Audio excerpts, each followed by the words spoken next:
Hai, Assalamualaikum warahmatullahi wabarakatuh. Nama saya Muhammad Izzat Ashraf bin Muhammad Kasim. Saya selaku Ketua Kumpulan bagi tugasan Tamadun Islam dan Tamadun Asia secara berkumpulan. Baiklah, saya akan perkenalkan beberapa kawan saya, iaitu Muhammad Syabir, Muhammad Nur Firdaus dan Nur Hazika. Baiklah, hari ini saya akan menceritakan serba sedikit tentang pengenalan kepada perayaan kaum di Malaysia. Sebagai contoh, kaum Cina di Malaysia menyambut beberapa perayaan yang diwarisi oleh nenek moyang mereka, seperti Tahun Baru Cina, Pesta Perahu Naga dan Pesta Kuih Bulan. Pesta yang pertama adalah Pesta Qingming. Pesta Qingming adalah pesta di mana kita mengadakan upacara sembahyang kubur. Kita mengadakan upacara sembahyang kubur kepada ataupun di kubur nenek moyang mereka.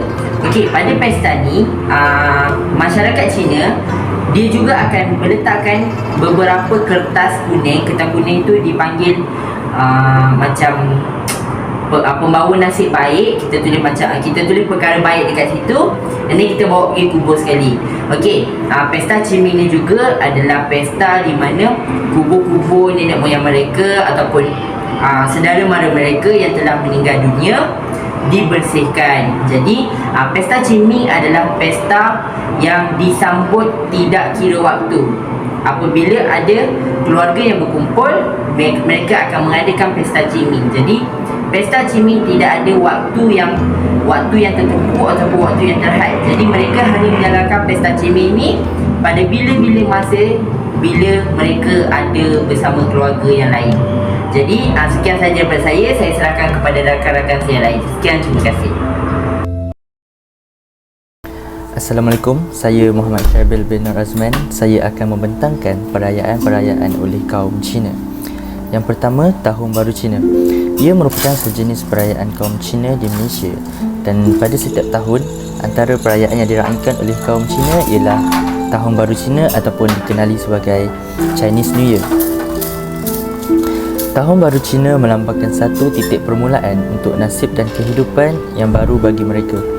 Pada Tahun Baru Cina, setiap kaum kerabat dan juga ahli keluarga yang jauh akan berkumpul bersama-sama bagi meluangkan masa dan mengeratkan silaturahim. Terdapat juga tarian Cina dipersembahkan seperti tarian singa. Angpau juga akan diberikan kepada anak-anak muda bagi memeriahkan suasana. Terdapat juga pantang larang yang perlu dipatuhi oleh mereka. Contohnya seperti dilarang menyapu rumah kerana ia dianggap sebagai membawa rezeki.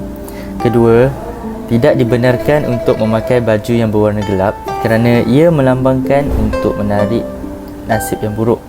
Ketiga, menganggap barang jatuh dan pecah sebagai nasib buruk yang akan berlaku pada tahun tersebut. Tahun Baru Cina akan diraihkan selama 15 hari, dan pada hari ke-15 ia merupakan hari Cap Gomeh. Yang seterusnya, Pesta Perahu Naga.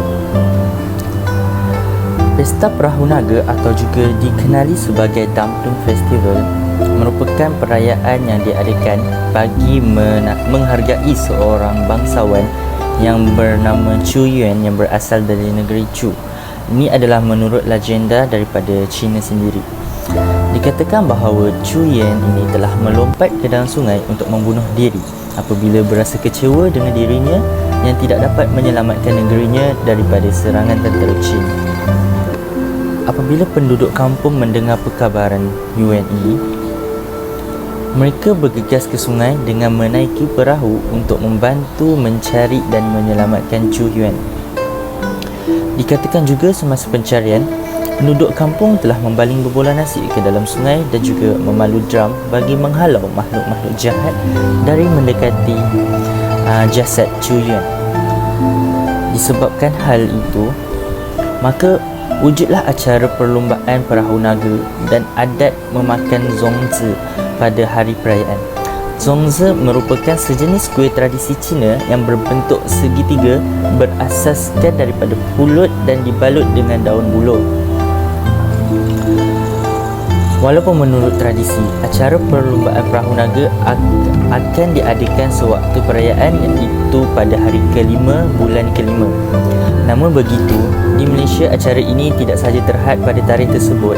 Ini kerana acara ini telah dimasukkan dan diserapkan ke dalam salah satu acara di dalam pesta air tahunan Malaysia.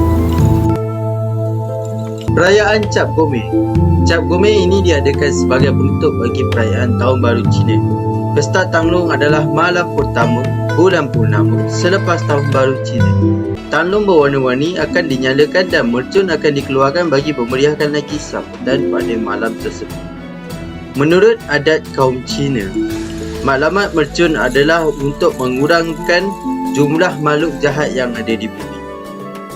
Makhluk itu akan takut jika terdengar bunyi mercun yang bising yang dihasilkan. Jika terdapat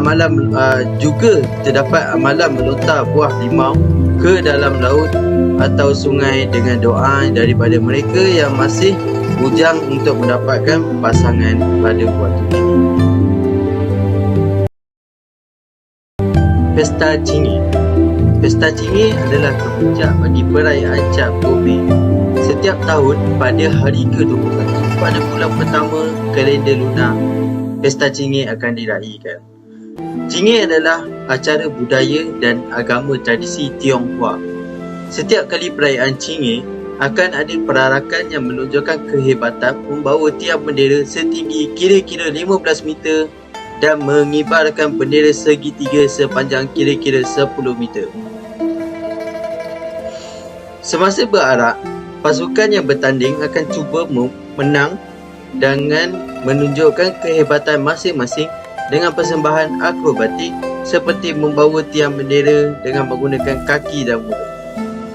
Selain perarakan membawa bendera dan persembahan akrobatik, Pesta Cingir juga diraikan dengan perarakan kenderaan berhias, persembahan tarian singa, tarian kebudayaan, pertunjukan bunga api dan pertunjukan seni mempertahankan diri. Pesta Hantu. Perayaan ini diadakan pada hari ke-13 malam ke-14 bulan 7 kalender lunar yang turut bergelar Hari Hantu. Perayaan ini sangat penting untuk masyarakat Cina di mana ia akan diraikan untuk mengenang nenek moyang yang sudah meninggal dunia. Mereka akan membuat sembahyang upacara untuk nenek moyang mereka dan meluangkan masa mereka pada malam tersebut untuk berbual-bual dengan ahli keluarga yang sudah meninggal dunia. Mengikut kepercayaan mereka, jika mereka tidak menyambut pesta hantu, dikhawatiri roh nenek moyang mereka akan menjadi tidak aman dan akan mengganggu hidup mereka. Mereka akan mempersembahkan makanan, buah-buahan dan wang kertas kepada nenek moyang mereka semasa pesta hantu. Mereka akan menziarah kubur dan mengambil peluang untuk membersihkan kubur ahli keluarga yang lama tidak dilawati. Perayaan Kuih Bulan bermula sebagai menyambut kemenangan orang Cina mengalahkan Mughal pada akhir pemerintahan dinasti Yuan pada zaman dahulu kala. Perayaan Kuih Bulan disambut pada hari ke-15 pada bulan ke-8 dalam kalender lunar. Salah satu hidangan istimewa di perayaan ini adalah kuih bulan. Kebiasaannya kuih bulan diperbuat daripada adunan manis seperti kacang merah, biji teratai ataupun kuning telur masin. Terdapat juga tradisi yang menyatakan bahawa kuih bulan dijadikan sebagai persembahan kepada dewa dapur sehingga mulutnya terkunci selepas memakan kuih bulan. Akibatnya, beliau tidak akan dapat menyampaikan laporan buruk kepada Maharaya Syurga. Orang ramai dari seluruh dunia meraihkan Winter Solstice yang mewakili saat matahari kembali dan bertukarnya air pasang musim sejuk. Di China, Winter Solstice berada di tempat ketiga dalam 24 sebutan suria sejurus sebelum sejuk sedikit dan sejuk hebat. Ia juga merupakan istilah solar pertama yang ditubuhkan dalam senarai itu. Dari perspektif astronomi, ia adalah hari di mana siang hari adalah yang paling singkat dan malam adalah yang paling lama sepanjang tahun. Dengan algoritmanya sendiri, tarikh tepat winter solstice adalah tidak stabil, tetapi ianya biasanya berlaku antara 21 hingga 23 hari bulan di dalam bulan Disember mengikut kalender barat. Selepas winter solstice, hari akan menjadi lebih lama secara berperingkat, manakala malam menjadi semakin singkat. Apabila musim sejuk tiba dalam masyarakat pertanian Cina Purba, petani akan menamatkan kerja ladang tahunan mereka dan sudah tiba masanya untuk meraikan dan menikmati hasil tuaian mereka dan mengadakan pertemuan dengan keluarga mereka. Mereka akan menikmati jamuan dan perayaan lain dengan menyanyi dan menari bersama keluarga, sanak saudara dan rakan-rakan. Samping itu, mereka berkumpul untuk menyembah dan memanjat kesyukuran sepenuh hati kepada Tuhan yang menggunakan hasil tuaian. Perayaan ini boleh dijadikan medium atau inisiatif bagi merapatkan hubungan dan mengurangkan perbezaan antara kaum. Hal ini penting bagi mengekalkan kemakmuran negara dan keharmonian hidup bermasyarakat yang berbilang bangsa dan agama di negara Malaysia.